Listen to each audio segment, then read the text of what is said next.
এইমাত্র ১-২ উইক হলো যে র্যাপো V500 Pro নামের কিবোর্ডটার ওয়্যার্ড ভার্সনটা দেশে এসছে আর ওয়্যারলেস ভার্সনটা দেশে আসি করছে। অলরেডি মানুষজন আমাদেরকে কোয়েরি করা শুরু করে দিয়েছিল যে এই কিবোর্ডটা এই বাজেট রেঞ্জের ভিতরে কেমন হতে পারে, নেওয়া যায় নাকি? কারণটা খুব সিম্পল তো, কারণ আমার কাছে মনে হয় যে র্যাপো নামের এই ব্র্যান্ডটা বাংলাদেশে মেইন স্ট্রিম কিবোর্ড মার্কেটের ভিতরে অলরেডি একটা রেপুটেশন গড়ে নিয়েছে যে তারা কম বাজেটের ভিতরে ভালো কিবোর্ড প্রোভাইড করে। সো বুঝতেই পারছেন আজকে ভিডিওটা হবে হচ্ছে র্যাপো V500 Pro নিয়ে। আপনাদের সাথে আজকে আমি কথা বলছি জয় খান। আপনারা দেখছেন হার্ডওয়্যার সেন্টিনেলস, আর যদি আমাদের চ্যানেল সাবস্ক্রাইব না করে থাকেন ভিডিও দেখার পরেও করতে পারেন। Let's get started. I could say that you didn't need, but you wanted me. Maybe I was wrong, even once wasn't. এই কিবোর্ডটি আমি ইউজ করছি ২ সপ্তাহ ধরে। এর দুটো ভার্সন আপনারা অ্যাভেলেবল পাবেন। একটা হবে একটা wired version with backlit LED, যার দাম হবে ২২০০ টাকার মতো। আর আরেকটা হবে নন ব্যাকলিট ওয়্যারলেস ভার্সন, যার দাম হবে ২৬০০ টাকার মতো।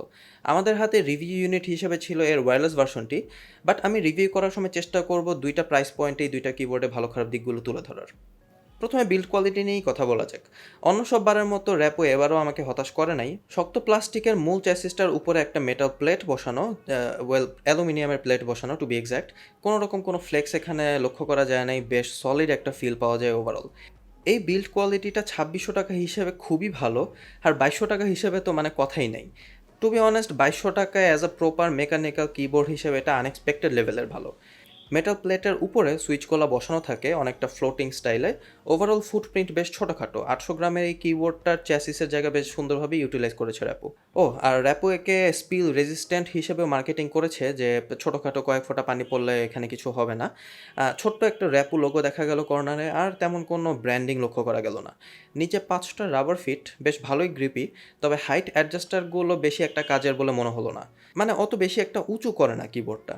হয়তো অনেকে এটা প্রেফার করে, বাট আমি পার্সোনালি আর একটু এলিভেটেড পছন্দ করি।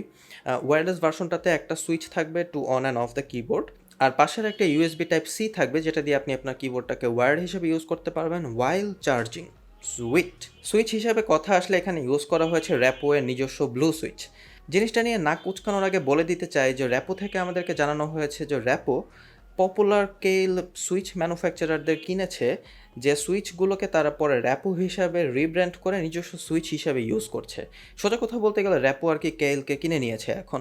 সো ওই হিসাবে কেইল সুইচই এখানে ইউজ হওয়ার কথা, which is around 60 million clicks per switch. সুইচগুলো টিপিক্যাল ব্লু সুইচের মতো 4 মিলিমিটার, এখানে ট্রাভেল ক্লিকিনেসটা ভালোই ক্লিকি। ইনিশিয়ালি কিছুটা স্ক্র্যাচি ফিল হয়েছিল, বাট কয়েকদিন ইউজ করার পরে সেটা বেটার ফিল হয়েছে। আর সাউন্ডের কথা বললে ওইটা নিজেরাই শুনে দেখতে পারেন।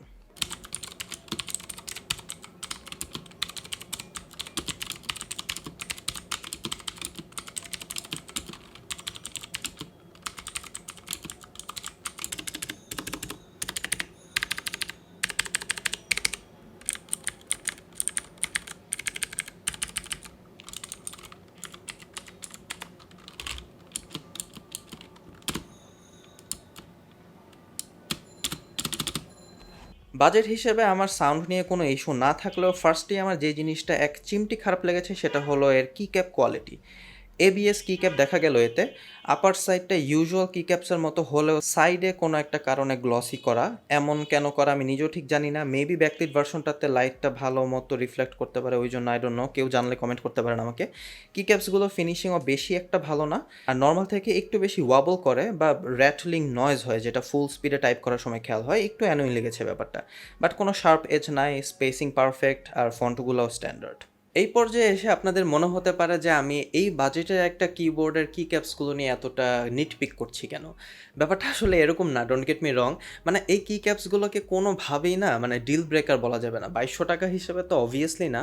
ইনফ্যাক্ট ২৬০০ টাকার কি ক্যাপস হিসেবেও মানে এই কি ক্যাপসগুলো more than fine, actually more than fine. But যদি আমাকে লাইক এখন গান পয়েন্টে জিজ্ঞেস করা হয় যে এই কিবোর্ডের একটা না একটা খারাপ দিক তুলে ধরতে, সেই কেসে আমি হয়তো বা সেখানে কি ক্যাপসের কথাটা বলবো। এছাড়া ২৬০০ টাকার ভিতরে এটা একটা ফুল size keyboard with proper mechanical switches and obviously a wireless one.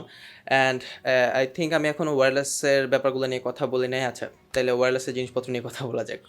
এটা ওয়্যারলেস কানেক্টিভিটি 2.4 GHz বেসড, ছোট্ট একটা ডঙ্গল আসে সাথে, যেটা কিবোর্ডের হাউজিংয়ে রাখার জায়গা নাই, থাকলে ভালো হইতো। ওয়্যারলেস হওয়ায় কোনো ব্যাকলিট নাই to save battery life. Bonus হিসেবে সাথে একটা ক্লিন মিনিমালিস্ট লুক পাওয়া যায়। র্যাপো থেকে জানলাম এটাতে 300 মিলি অ্যাম্পের ব্যাটারি ইউজ করা হয়েছে, যেটা টু বি অনেস্ট খুবই কম, বাট সারপ্রাইজিংলি আমি এখানে খুবই ভালো রেজাল্টস পেয়েছি। ফার্স্ট অফ অল, আমি এখানে কোনো রকম কোনো ইনপুট ল্যাগ পাইনি। রেগুলার সিঙ্গেল প্লেয়ার গেম সহ মাল্টিপ্লেয়ারে কল অফ ডিউটি টানা অনেক ঘন্টা খেলার পরেও, ওই টেস্ট করার পরেও আমি এখানে আমার নজরে কোনো রকম কোনো ইনপুট ল্যাগ চোখে পড়ে নাই। আর প্লাস এখানে একটা মজার বিষয় হচ্ছে, এটাতে একটা 30 সেকেন্ডের অটো অফের অপশন থাকার কথা, যে ব্যাটারি সেভ করার জন্য। বাট ইউজুয়ালি এই যাতে ওয়্যারলেস ফিচারে যেটা হয়, কোনো কিছু যখন অটো অফ বা স্লিপ মোডে চলে যায়, তখন যে কোনো একটা কি প্রেস করে সেটাকে ফার্স্টে ওয়েক আপ করতে হয়, তারপর থেকে কি রেজিস্টার করা শুরু করে। বাট এখানে 30 সেকেন্ডের ওই স্লিপ মোডে যাবার পরেও আপনি যদি কোনো কি প্রেস করেন, সেখানে ওই কিটা ইমিডিয়েটলি রেজিস্টার হয়। সো এখানে ওয়েক আপের জন্য আলাদা 1 সেকেন্ড বা 2 সেকেন্ড ইউজ করা লাগে না, যেটা আমার কাছে একটা প্লাস পয়েন্ট বলে মনে হয়েছে। আর যত মিলি অ্যাম্পেয়ারই হোক, আমি আমার 2 উইকের ইউসেজে কিন্তু এটার চার্জ এখনো শেষ করতে পারি নাই।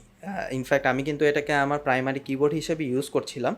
আমাকে র্যাপো থেকে বলে দিয়েছিল যে মোটামুটি 48 ঘন্টার মতো এটার ব্যাকআপ থাকবে। সো মার্কেটের ব্যাটারি লাইফ পাওয়া গেছে বলে আমি আশা করি। এটা নিয়ে আমি অত বেশি একটা গুরুত্বও দিচ্ছিলাম না ইনফ্যাক্ট, কারণ আপনি এটা চার্জিং অবস্থাতেও ওয়্যার্ড হিসাবে ইউজ করতে পারবেন। কর্নারে একটা ছোট্ট এলইডি জ্বলে, যেটা জানান দেয় যেটা চার্জ হচ্ছে। আর রেঞ্জের কথা বললে 10 মিটার, যেটা স্ট্যান্ডার্ড। দো একদমই যে ইস্যু ছিল না তা না, like from time to time, মানে আমার ইউসেজে আমি যে 2 উইক এই কিবোর্ডটা ইউজ করেছি, সেই টাইম পিরিয়ডটার ভিতরে আমি 2 থেকে 3 বার এটাতে ফ্রিজিং ইস্যু খেয়াল করেছিলাম। So at that time like 3-4 সেকেন্ডের জন্য পুরো কিবোর্ডটাই হচ্ছে একদম কাজ করা অফ করে দেয়। অ্যান্ড এটা 2-3 বার আমি ফেস করছি, অথবা 4 বার ম্যাক্সিমাম। তো এই জিনিসটা অত বড় আমি ইস্যু হিসেবে দেখছি না, কারণ আমাকে র্যাপো থেকে যখন কিবোর্ডটা দেওয়া হয় তখন বলে দিয়েছিল যে এটা একটা pre production unit, actual retail unit না। সো আই হোপ যে রিটেল ইউনিটে এরকম কোনো প্রবলেম আপনাদেরকে ফেস করতে হবে না। আচ্ছা, তাহলে এবার কনক্লুশনে আসা যাক। সো আমি যদি এখন ফার্স্টে এটার ওয়্যার্ড ভার্সনটা নিয়ে কথা বলি। ফার্স্ট অফ অল, জিনিসটার দাম 2200 টাকা। Good switches, solid build quality, backlit, easy recommendation actually এখানে। অ্যান্ড আই থিঙ্ক 2200 টাকার ভিতরে এটা মানে বাংলাদেশের মার্কেটে এখন অ্যাভেলেবল একমাত্র ফুল সাইজড মেকানিক্যাল কিবোর্ড। সো এখানে আসলে মানে ডিল ব্রেকার তো নাই, এবং এটা ইজি রেকমেন্ডেশন। আর যদি এটার বড় ভাই এই 2600 টাকার ওয়্যারলেসটা নিয়ে কথা বলতে আসি, এখানেও ওই again good enough switch and build quality, great connectivity, good enough battery life, just no backlit, সেটাও ব্যাটারি সেভ করার জন্য। And that's it really. মানে 2600 টাকার ভিতরে এটাও মনে হয় বাংলাদেশে একমাত্র full size keyboard with proper mechanical switches. And yes, এখানে আসলে রেকমেন্ড না করার মতো কিছু নেই। দিস 2 কিবোর্ডস আর definitely recommended by hardware sentinels. In fact আমাদের কাছে মনে হয়েছে যে যদি আপনি এই কিবোর্ড মানে এই ওয়্যারলেস কিবোর্ডটা কিনে সেটাতে আরও বেটার কোনো কি ক্যাপস ইউজ করতে চান, like double shot PBT keycaps, that would be a great investment. কারণ এই কিবোর্ডের বাকি সব ফিচার, এটার বিল্ড কোয়ালিটি এবং এটার সুইচ, এই সব কিছু হিসাব করলে এটা কোনোভাবেই একটা খারাপ ইনভেস্টমেন্ট বলা যাবে না। অ্যান্ড এই তো আজকে এই পর্যন্তই। কেমন লাগলো ভিডিওটা আমাদেরকে জানান। অ্যান্ড ফার্স্ট আমি আপনাদেরকে সাবস্ক্রাইব করতে বলি নাই, যদি এত দূর ভিডিও দেখে এসে থাকেন প্লিজ ডু সাবস্ক্রাইব। অ্যান্ড এই তো সাইনিং আউট।